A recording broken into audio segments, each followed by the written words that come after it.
How's it going, guys? I'm Vivi and welcome back to the channel. So I'm pretty sure some of you saw my last video. You probably got all excited, happy, maybe overexcited. I did get overexcited. I mean, come on. After so long, to get words on the Sly Cooper film, especially from a CEO of one of the companies that's going to be involved with the film. After so long, to finally get word. Yes, it's nothing major, the news still remains hidden, but there is something out there. So what am I gonna say? I definitely got excited when I saw that tweet. I mean, I don't want to sound obsessed, but I'm trying my best to update you guys as much as I can. Reading the comments, seeing all of the excitement, imagining the smile on people's faces, that made my day. Okay, now what is the point of this video? I just want to expand on a little topic. I don't know if you guys remember me talking about Kevin Munroe, the possibility of maybe switching directors. These days, it feels like Munroe is so uncertain. He doesn't know if he's gonna write the movie. And like I said in my old video, someone had messaged me on Instagram telling me that Munroe had no idea what was going on with the film. He has no idea about the status of the movie. And he also said that it's up to the producers. At that point, I was like, okay.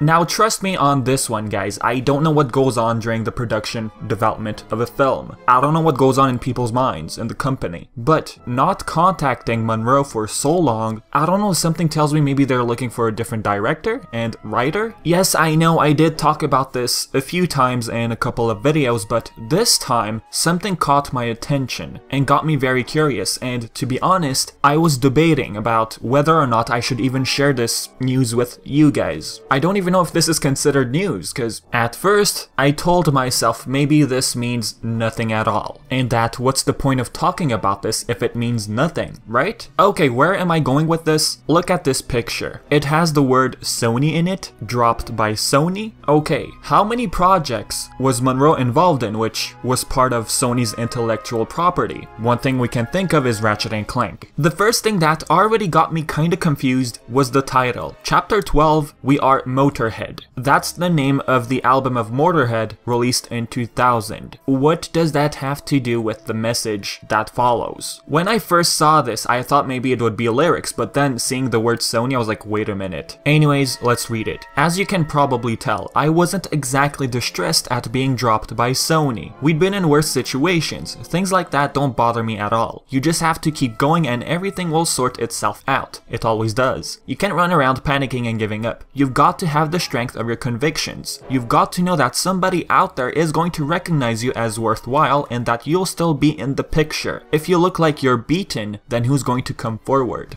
Two questions popped in my head. One, why even post this? What is the meaning? And two, distressed at being dropped by Sony. What project is he talking about? He already worked on the Ratchet Clank film, so this has nothing to do with that. Oh, but wait a minute. There's the upcoming Sly Cooper movie. Munroe was supposed to be the director and writer, if I remember correctly. So, is this it? Did he really get dropped? Are they really changing directors? Sly Cooper is a Sony IP.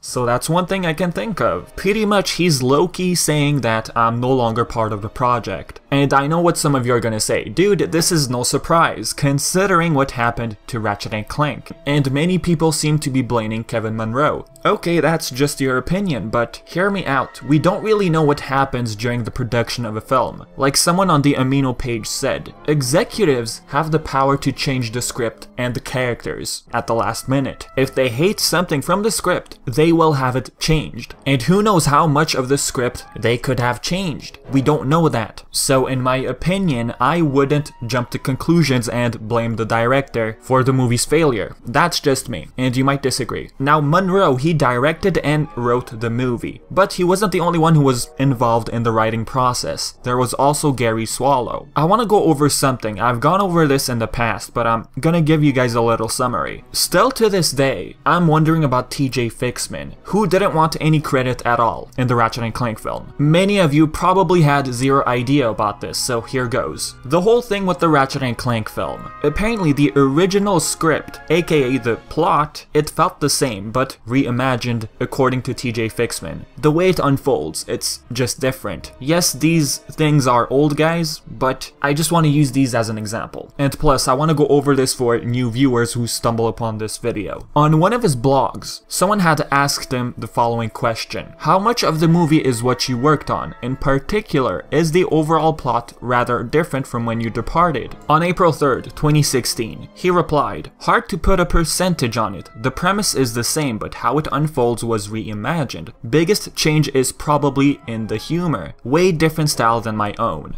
The jokes in Ratchet & Clank, sure, I laughed here and there, but overall, they were lacking. Like, what happened? I really love the Future Saga. TJ Fixman wrote that saga, which I completely adored. A crack in time. Gameplay, the way the story was written, still one of my favorites. Anyways, eventually this article came up on Cartoon Brew, talking about the bad second weekend of the Ratchet & Clank film. If you read the comments, some people felt like TJ Fixman was trying to distance himself. Oh, he doesn't want to take the credit because he doesn't want to take the blame that the movie sucked, right? But that is not the case, guys. He left a reply about that. The assumptions made in the comments are incorrect and unfortunately lack an understanding of how movies are made. I left the movie over 2 years ago. The script that went into production shares a few of the same bones, but it's not my script. Writers come and go on almost every project out there, and Ratchet & Clank was no different. I disagreed on the creative direction of the film and didn't have the time nor the inclination to upset production by pushing my version on the team. Kevin and Rainmaker deserved the freedom to make the movie they wanted, which is why no one I'm working with, from Hasbro to Fox to Sony Animation, is worried about Ratchet & Clank. They can tell my work from someone else's. Happy face. I am going to say it again. I loved his writing and A Crack in Time. I liked the Future Saga as a whole. I'm still wondering to this day, what could the movie have been like if they had stuck with the original script, the one written by TJ Fixman? And how many times did I say the following? A Crack in Time has movie potential. That game was written by Fixman. If they had used his original script, I'm wondering if it would have made a difference. Honestly. Anyways, back to Munroe. When was the last time he actually shared word about the film? Apart from Instagram and all that. It was back on March 29th, 2016. It was an interview posted by IGN. Apparently he was waiting for a phone call, which in my opinion still hasn't happened, and judging by what we saw before the picture, he's not gonna receive a phone call. Or maybe he received a phone call from Sony and said, "We're sorry, but we're looking for someone else." During that old interview, apparently PlayStation was happy with everything. Now, that was said before the movie was released. Looking at what happened to the film, something tells me Sony feels differently now. So the biggest question right now is, who will direct and write the Sly Cooper film? What would your reaction be if Rainmaker had announced, "Oh, the director of the Zootopia film is going to direct Sly Cooper"? I know I'm dreaming at this point. Maybe you liked Zootopia, maybe you hated the movie, I don't know, but what if we had a director like that for the Sly film? How would the movie turn out? It's just a little fun something I wanted to share. Honestly, what would you feel like if the Sly movie was a success? As in, at least not losing money like I mentioned in my previous video. If they do manage to at least go over the budget at the box office, then that's gonna be a whole lot better than Ratchet & Clank. And one thing I'm hoping they nail this time is promoting the film. They apparently merged with Frederator Networks. I don't know what that's gonna do. I hope it's gonna do some good. Higher budget, who knows? But you gotta admit, the way the Ratchet & Clank film was marketed, it was poor. Sure, the movie wasn't great according to reviews, but if people had seen the film on TV, then the movie would have sold more tickets. That's all I want to say. And one last thing I'd like to throw in the previous video I mentioned what if they announce a game which comes along with the movie. What if that weren't the case? What if they bundled Sly 5 with the movie? What I'm trying to say is, they announced the film and then they decide to announce that Sly Cooper 5 is going to happen. Who knows at this point? All I know is I'm gonna get excited at this year's E3. So yeah, I'm gonna leave it at that, guys. As usual, leave your thoughts in the comments section below, and yep, I've been Vivi, and thanks for watching.